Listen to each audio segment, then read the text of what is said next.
Welcome to Superhero Stuff You Should Know. I'm Vengeance, aka Ben, the man who knows too much about Batman, and with me, as usual, Andrew Chief Magnus. I just added the Magnus part. the third. So, the third. Walter the Robot yes. was missing that third, yes. You know what? I'm changing it right now. You're right about that. Well, as Andrew Chief Magnus the third changes that, we just saw the Batman last night, and we're going to do a non-spoiler overall reaction to it real quick that we'll release first, and then for Monday, after the movie's out, you guys will get the full episode with this review, as well as our very spoilerific deep dive into the comparisons with the comics. You do not want to watch that before you see the movie. And probably the spoiler-filled review in that episode. Yeah. So like a quick one. Yeah. But the non-spoiler one in this first one, right? So Yeah. Yeah. So, you want me to go first, or do you want to I want you to go first. Okay. So everyone's wondering, what did we think of the Batman? We've been getting some comments on our Instagram post as well about it. So I'll just say it straight up. It's 2 thumbs up for both of us, I think. At least I liked it. Yeah. You right. Did I love it? I don't know yet. It's Dude, weird. Yeah. It's weird, Go right? ahead. I don't know how you feel about it. It's like I liked a lot of it. There's not really anything I didn't like, but I felt like I'm still absorbing it like a day later. But the more I think about it, the more I like it. It's not an automatic like, oh my god, this is the best thing ever, which I know some people have felt themselves, but when I walked out, it was more like, wow, there's a lot to absorb and think about.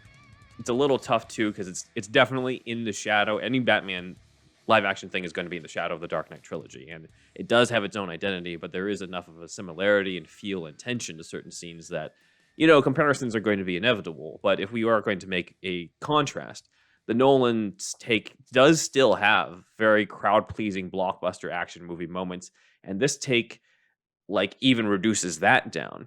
It's darker, it's more serious. It does still have action movie moments, don't get me wrong. It's still very PG-13 in some ways, but it's just not something we're necessarily as used to. This is the crime thriller detective story Batman we wanted. It's just we haven't really seen something like this, so that when we actually get it, it's like, oh, I'm not used to it. Even if I wanted that, I'm not quite used to that yet. And then Robert Pattinson, it's a similar feeling where I'm just like, I don't know if he's my favorite. In terms of his favorite live-action Batman actor, it's still Keaton probably, and it might always be Keaton. There are times where maybe I thought Pattinson might have been a little too stoic as Bruce, and honestly, sometimes his voice kind of sounded a little too close to how it should have ended Batman to me. But in terms of characterization, in terms of the writing of it, it's got to be one of my favorites in live action. This lived up to the idea it's going to be a detective story. I told Andrew while we were sitting through the credits, if you don't think Batman's a detective after seeing this movie, I don't know what to tell you.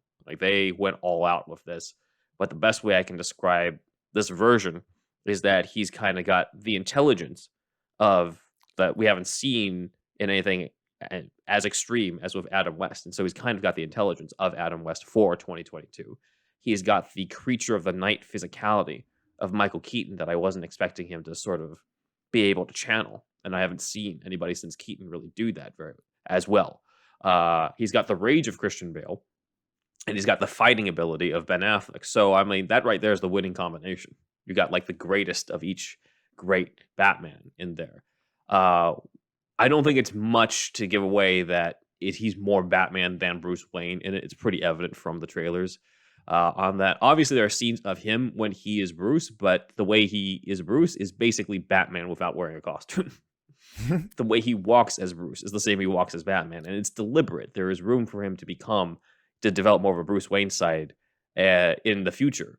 It's one of those things where I'm just like, well, it's not really much in this one, but it could be something to still develop, so I can't really hold it against them for that. So, maybe give him 2 more movies or just even 1 more movie. I could see him becoming one of my favorites. I've only seen this once, and obviously we've only seen it once, so we're just going off of a fresh react. Maybe over time I'll say stuff differently, but there's almost, I know people are going to laugh, but there's almost still a vampire type quality to it that I know people laugh because of Twilight, but I'm just like, of course he's a fucking vampire. He's a creature of the night in a cape who preys on people. It's perfect. In terms of perception. I felt the vampire vibe too, and yeah.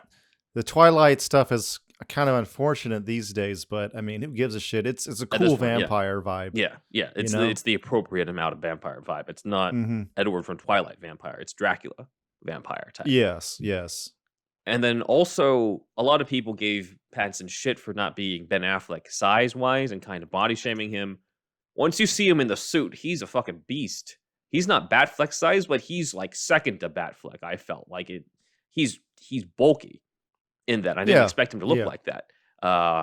And the Batsuit itself, I actually think I like the Batsuit a lot more when I saw it. I know that we kind of gave it like a B in the rankings. I might move that up to an A. I really liked it once I saw it in action. I'm like, you know what? I really dig this. Jeffrey Wright might be my favorite Gordon. He's actually the main one out of the cast where I'm immediately like, you might be my favorite live action version of this character automatically. He's got that veteran toughness as well as like that weariness. I've been doing this shit for way too long type of feeling to him to the point where I'm just like, fine, I'll team up with a guy in a bat suit, whatever. Like it's cool. There is some humor in the movie that comes from him, but it fits the movie's tone. It doesn't seem out of place like it feels in, some other like some MCU movies or even sometimes in the Dark Knight trilogy where I'm just like, did you have to do a joke there? They don't really do that in here. There's still humor, but it feels very appropriate to the scene and the tone of the characters. Some of the other humor comes from Colin Farrell's Penguin. Colin Farrell just shows what everyone's been saying for years. Like he's a character actor with leading man looks. And once you bury those looks in prosthetics, he just completely disappears in the role. You want to see more of him. So really looking forward to that HBO Max Penguin stuff. Paul Dano is terrifying as the Riddler.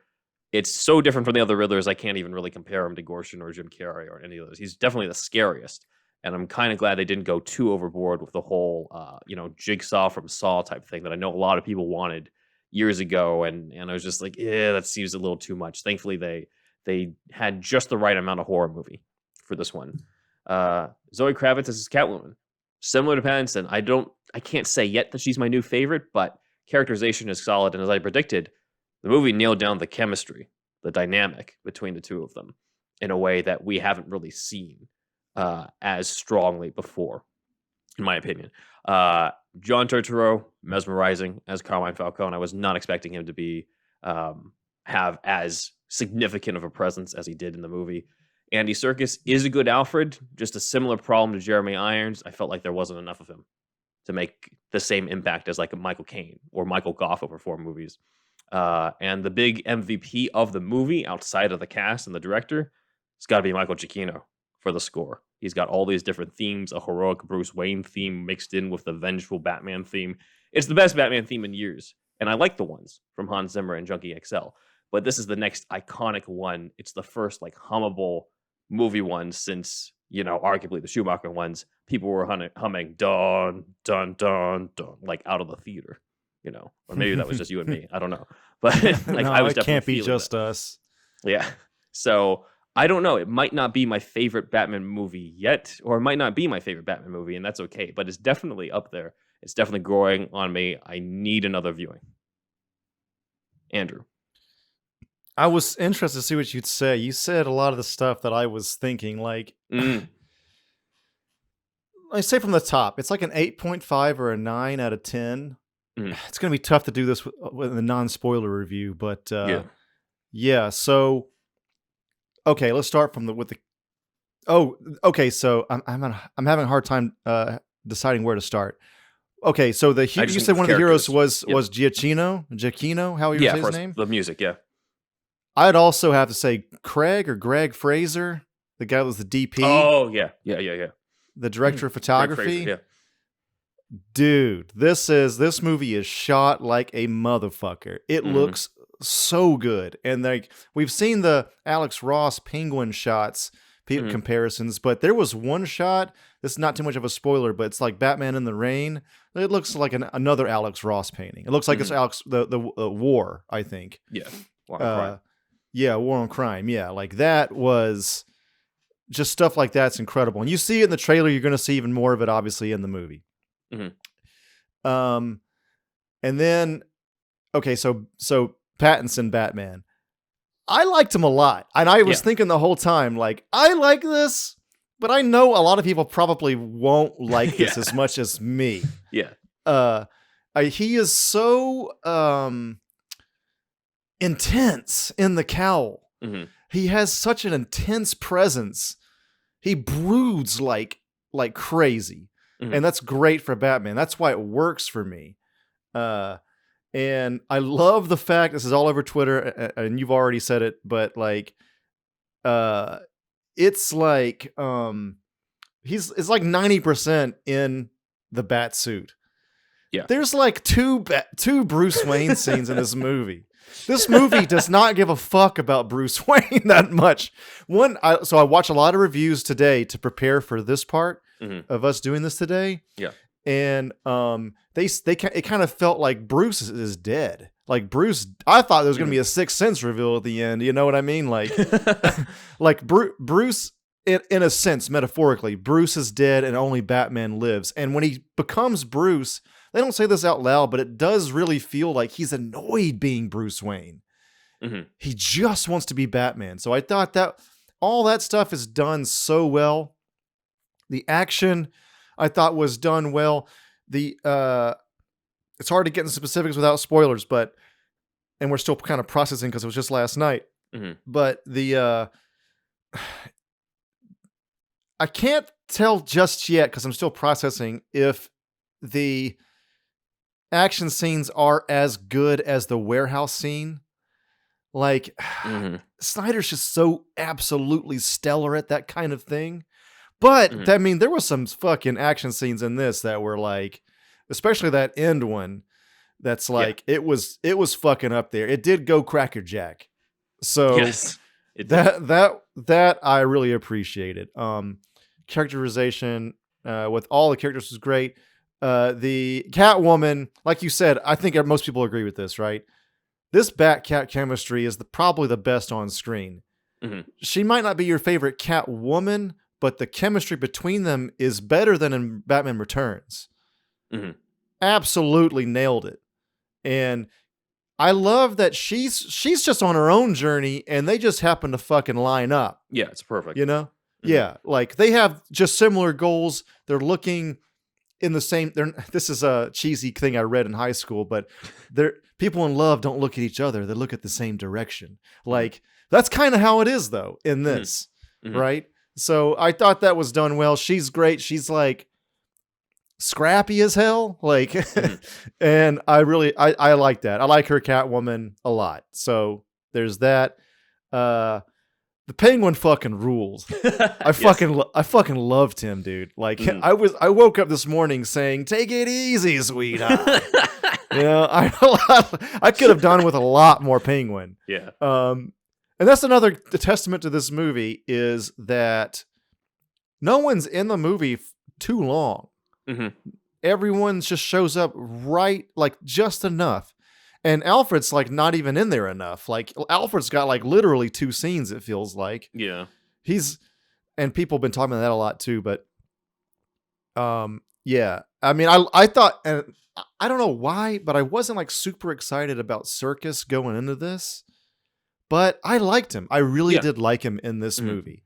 He's a very likable Alfred, and their chemistry is really great. And so I appreciated those scenes a lot with him. And then what else we got? Oh yeah, I do agree. Best Gordon ever, probably. And dude, it's hard to top Gary Oldman. Gary Oldman is one of the all-time fucking greats out of acting. He's one of my favorite actors. But as Gordon, I just gave him more to do or something. And Jeffrey Wright is just so fucking likable. Yeah. Him calling him, it would be a minor spoiler, but anyway, their banter is really great with each other. It's almost like a buddy cop movie at times because they share so much screen time together. Like they're kind of bros almost. Yeah, which is great. And so yeah. Oh wait, so Riddler. God, I can't spoil anything. So, all right, non-spoiler about him. Creepy as fuck. Definitely like serial killer based, like people are talking about. Love the way he was introduced in the movie. And yeah, Paul Dano just puts a stamp on this character. So yeah, stellar cast all around. I think the only the main cons for me it is probably 15 to 20 minutes too long. You know, Yeah.